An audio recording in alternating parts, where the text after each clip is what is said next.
আসার সময় সবাই বলে দেয়, কিন্তু যাবার সময়টা ওরা কেউ বলে দিতে পারে না। এই যাবার সময় একজনকারই হাতে, যার নাম হচ্ছে পরম দয়াল গোবিন্দ। তাছাড়া আমরা কবে কোন দিনে কোন সময় চলে যাব এটা কিন্তু কেউ বলতে পারে না। তাহলে বাবা, সময় থাকতে হরি বলতে হবে, সময় চলে গেলেই সেদিন আর হরি বলার আর সুযোগ পাবেন না। এই কথাটাই একটা সাধুবর বলেছিল যে খাইতে শুইতে যথা তথা নাম লয়, দেশ কাল নিয়ম নাহি, নামের সর্বসিদ্ধি লাভ হয়। মানে হরিনাম করবার জন্য কোনো সময় লাগে না, কোনো স্থান লাগে না, কোনো তাৎপর্য দরকার নেই। হরিনাম সদা সর্বদা গাইতে পারো, কোনো সূচি অসুচির কোনো ভেদ নাই। রাধারানী তুলসীকে মালা দিল এক হাতেই, কর্পূর কাম্য। এবার রাধারানীর কথা মতো তুলসী ছুটতে ছুটতে চলে যাচ্ছে। এবার বনে নিয়ে ডাক দিচ্ছে, বধূ দেখা দাও, বধূ দেখা দাও।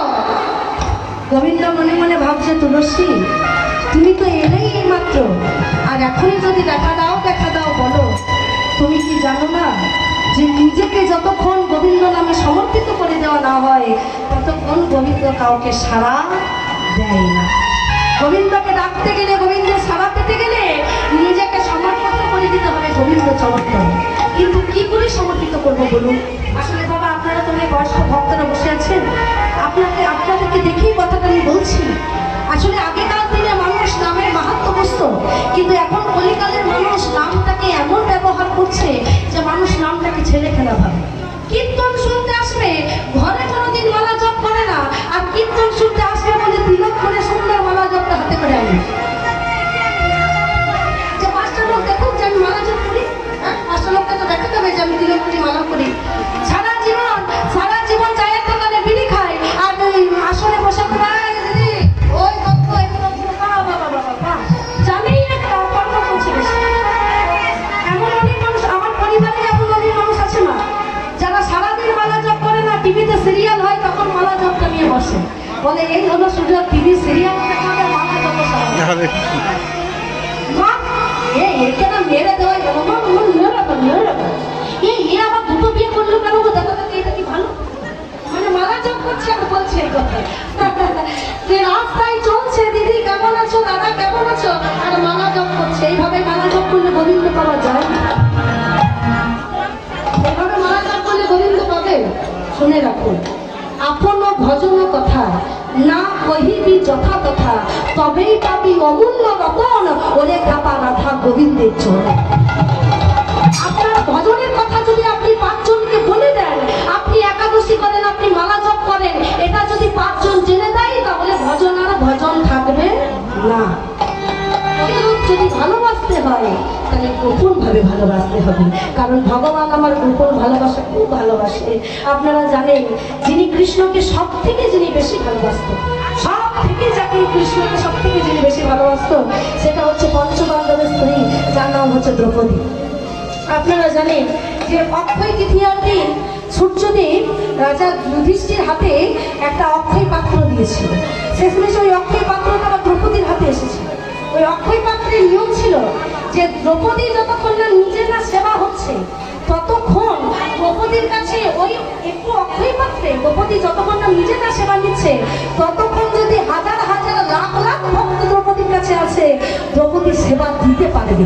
কিন্তু একবার যদি দ্রৌপদীর সেবা হয়ে যায় তাহলে কিন্তু দ্রৌপদী আর কাউকে সেবা দিতে পারবে না। এই অক্ষয় পাত্রের নিয়ম ছিল। এবার রাজা দুর্যোধন, ভালো করে শুনলেন কথাটি, গোপন ভালোবাসা কাকে বলে। রাজা দুর্যোধন মনে মনে ভাবছে যে ওই পঞ্চপাণ্ডবকে ভাবে দেখতে হবে, অনেক কিছুই বললাম, কিছুতেই তো লাভ হচ্ছে না। তাই দুর্বাসা মুনিকে ডেকে বলছে, দুর্বাসা মুনি, শুনেছি আপনার অভিশাপ নাকি প্রকট বিঘ্ন, আপনি যাকে অভিশাপ দেন সে কখনো আপনার অভিশাপ থেকে মুক্তি হতে পারে না। তাই আপনাকে একটা আমি জিনিস বলবো। বলছে বলো। বলছে আপনাকে না দ্রৌপদী সেবার জন্য ডাক দিয়েছে, আমাকে বলেছিল, আমি বলতে ভুলে গেছি, আপনি যান একটু সেবা পেয়ে আসুন। দুর্বাসা মুনি বলছে বেশ তাহলে যাবো। মুনিবর আপনি একা যাবেন না, ওরা নিমন্ত্রণ করেছে, বলছে যে আপনার আশ্রমে যে হাজার হাজার শিষ্য, ওই হাজার শিষ্যকে আপনি সাথে করে নিয়ে যান। কেন? কারণ দুর্যোধন তো জানে যে পঞ্চপাণ্ডব দ্রৌপদী বনের মধ্যে থাকে, আর বনের মধ্যে থেকে কোনোদিন হাজার ভক্তের সেবা দিতে ওরা পারবে না। আর একবার যদি ওই হাজার ভক্ত নিয়ে গিয়ে যদি সেবা না দেয়, তাহলে দুর্বাসা মুনি অভিশাপ দিবে, আর অভিশাপ যদি দেয় তাহলে পঞ্চপাণ্ডব সারা শেষ হয়ে যাবে, ধ্বংস হয়ে যাবে। এই বলে পাঠিয়ে দিচ্ছে। এইদিকে যখন দুর্বাসা মুনি হাজার বৈষ্ণব হাজার ভক্তদেরকে নিয়ে গেছে, দ্রৌপদীর কাছে গিয়ে বলা লাগছে, দ্রৌপদী, ও দ্রৌপদী, আমাদের বড় ক্ষুধা পেয়েছে, আস্তে আস্তে বড় ক্ষুধা পেয়েছে, একটু সেবা দাও। আচ্ছা দ্রৌপদী, তুমি সেবার ব্যবস্থা করো, আমি ও আমার হাজার ভক্ত একটু নদীতে স্নান করে আসছি।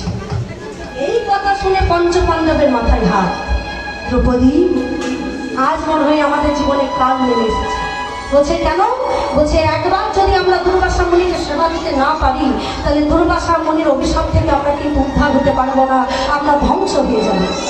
তখন দ্রৌপদী পঞ্চপাণ্ডবকে বলছে, হে স্বামী, আমরা ধ্বংস হব, আমাদের বিপদ হবে, এই আমাদের বিপদের কথা আমরা কেন চিন্তা করব স্বামী? আমাদের নিয়ে যিনি চিন্তা করে, আমরা শুধু একবার তার নাম স্মরণ করি। তাই আছে না মা, ভাবছে বসে চলবে কিসে, তুমি ভাববা কে? যার ভাবনা তিনি ভাবে, তুমি ভাবো শুধু তাকে। দুর্বাসা মুনির এই কথা শুনে দ্রৌপদী পঞ্চপাণ্ডবকে বলল, দাঁড়াও, তোমরা এখানে দাঁড়াও, আমি ব্যবস্থা করে আসছি। এই বলে ঘরে গিয়ে জানলা দরজা কপাট বন্ধ করে ঘরের এক কোণায় গিয়ে দ্রৌপদী কাঁদছে। দেখা দাও হে মধুসূদন, একবার দেখা দাও, একবার দেখা দাও মধুসূদন, একবার দেখা দাও মাধব, একবার দেখা দাও।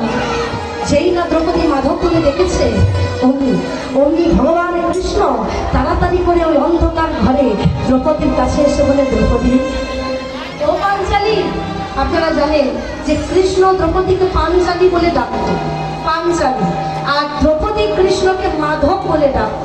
যেই না বলেছে পাঞ্চালী, কি হয়েছে, কাঁদছো কেন? মাধব, বড় বিপদ হয়েছে, বড় বিপদে পড়েছি। এমন সময় কৃষ্ণ বলছে, দাঁড়াও পাঞ্চালী, তোমার বিপদের কথা আমি পরে শুনবো, আগে আগে তুমি আমাকে কিছু খেতে দাও, আমার না বড় খিদে পেয়েছে, দাও না কিছু খেতে দাও। দ্রৌপদী বলছে, ও মাধব, আমি যার জন্য তোমায় ডাকলাম আর তুমি সেটাই করতে চাইছো? হ্যাঁ, আমার ঘরে তো একটা চাল নাই, একটা ডাল নাই, যতটুকু ভিক্ষায় জুটেছিল ওই সেদ্ধ ভাত পঞ্চপাণ্ডবকে দিয়ে শেষ হয়ে গেছে, খাবারের মতন তো আর কিছু নাই, আমি তোমায় কি দেব? পাঞ্চালী, আমি কোনো কথা শুনি না, পাঞ্চালী খেতে দাও, আমার বড় খিদে পেয়েছে, দাও। দ্রৌপদী বারবার বলছে, মাধব, সত্যি বলছি মাধব, আমার গৃহে কিছু নাই, তোমায় কি সেবা দেব? পাঞ্চালী, তুমি কি সেবা পেয়েছো আজকে? বলে, মাধব, তুমি তো ভালো করে জানো যে পঞ্চপাণ্ডব ভিক্ষা করে এক মুষ্টি অন্ন পেয়েছিল, আমি বাগানের থেকে শাক তুলে ওই শাক আর অন্ন একসাথে ঘেটে তারপর তোমাকে সেবা দিয়ে আমরা সেবা করেছি, শেষে কিছুই ছিল না, ওই অক্ষয় পাত্র থেকে দুটো অন্ন ছিল, সেটাই আমি বদলে নিয়েছি। কৃষ্ণ বলছে, পাঞ্চালী, তুমি আজ কোন পাত্রকে সেবা করেছ? বলছে, কৃষ্ণ, তুমি তো ভালো করে জানো যারা বনের মধ্যে থাকে তাদের কাছে কি কোনোদিন সোনার থালার উপর থাকে? আমরা কলা পাতায় সেবা করেছি। কৃষ্ণ আমার বলছে, পাঞ্চালী, তুমি যে কলা পাতাটাতে সেবা করেছ, ওই কলা পাতা কোথায় ফেলেছ? বলছে, কেন, পাশে জঙ্গলের মধ্যে। পাঞ্চালী, একবার কি ওই কলা পাতাটার কাছে দেখে এসো না, যদি পাতাটার গায়ে দুটো অন্ন থাকে, যদি দুটো এঁটো থাকে, তুমি ওই দুটো অন্ন আমার কাছে এনে দাও। তোমার এই কথা শুনে গরম চলে ভাসছে, মাধব, এ তুমি কি কথা বলছো? এতে যে আমার পাপ হবে মাধব, তুমি আমার এঁটো খেতে চাইছো, আমি দিতে পারবো না, পারবো না দিতে। পাঞ্চালী, তুমি কি জানো না, ভক্ত আমার মাতা পিতা,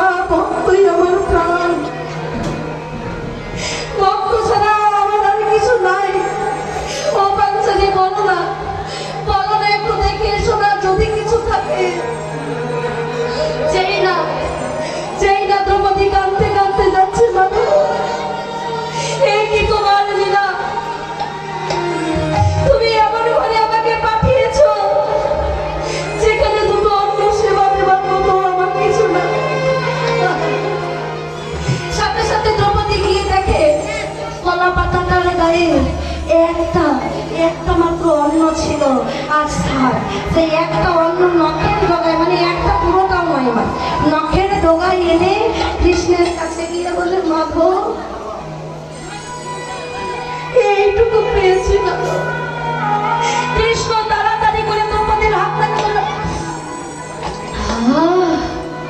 এ তো যেন মনে হচ্ছে আমি অমৃত সেবা পেলাম, কি সুন্দর। বলো বলো পাঞ্চালী, এবার তুমি কি জন্য ডেকেছো? দ্রৌপদী বলছে, জানো মাধব, ওই দুর্গাসামনে আমাদের কাছে সেবা পেতে এসেছে, কিন্তু আমার ঘরে তো কিছু নাই, কি দিয়ে সেবা দেবো, তাই আমি তোমায় ডেকেছিলাম। ও পাঞ্চালী, কেঁদো না।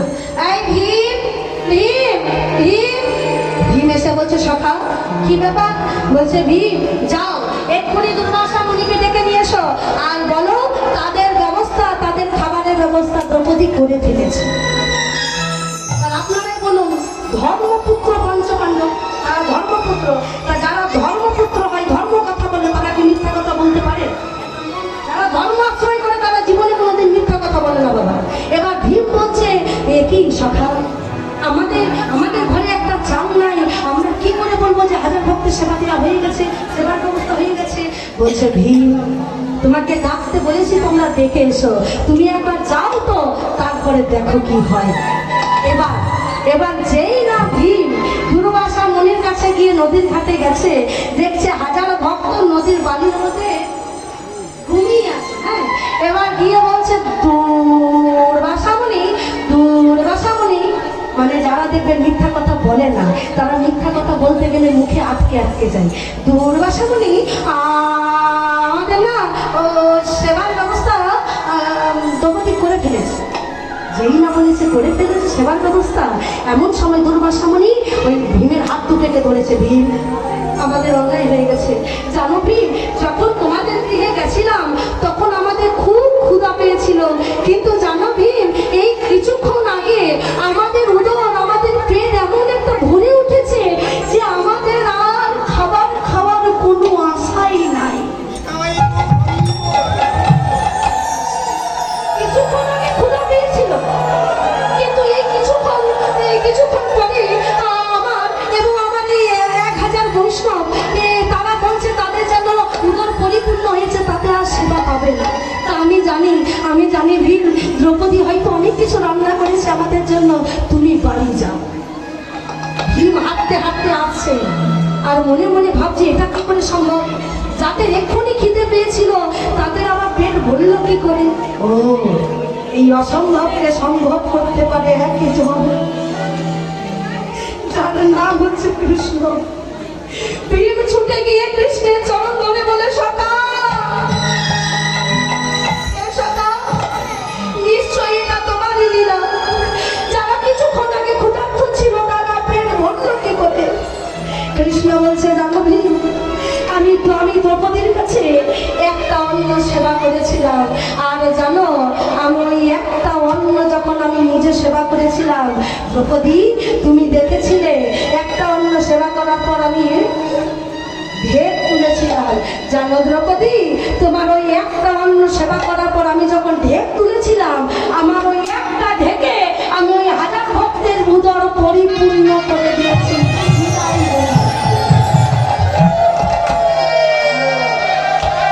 কি বুঝলেন যে ভগবান ভক্ত ছাড়া কিছু জানে না। তাই ধরো ভক্তের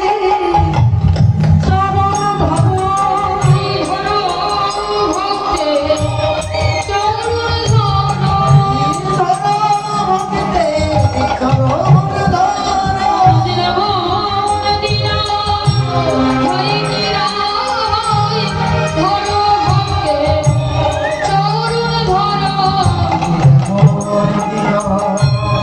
হয়ে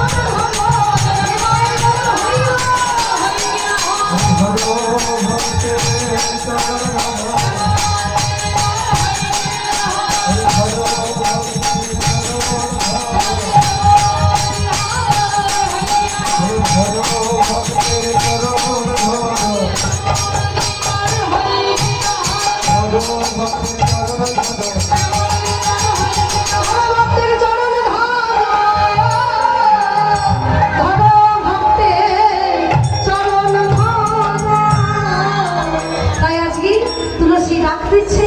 এমন সময় কৃষ্ণের সাথে দেখার পর তুলসী মালা পরিয়ে দিল গোবিন্দের গলায়, কর্পূর কাম্বর সেবা দিল। এবার গোবিন্দ আমার বলছে, তুলসী তুমি তো এলে, আমার রাধারানী কখন আসবে?